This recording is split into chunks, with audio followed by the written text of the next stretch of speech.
Central Grand Traverse County in northern Michigan, southern Antrim County in northern Michigan, Kalkaska County in northern Michigan, until 7:15 p.m.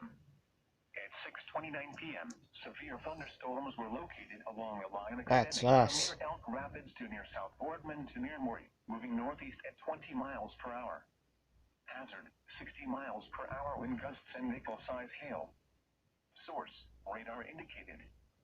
Impact, expects damage to roofs, siding, and trees. Locations impacted include Kalkaska, Elk Rapids, Mansalona, Bel Air, Antrim, Sharon, Torch Lake, Central Lake, Clam River, Barker Creek, Cowayden, Rapid City, Alden, Sigma, Dara, South Boardman, Williamsburg, Bates, Blue Lake Township, and Smithville. For your protection, move to an interior room on the lowest floor of a building. Repeating, a severe thunderstorm warning has been issued until 7:15 p.m. for the following counties in Michigan: Antrim, Grand Traverse, and Kalkaska.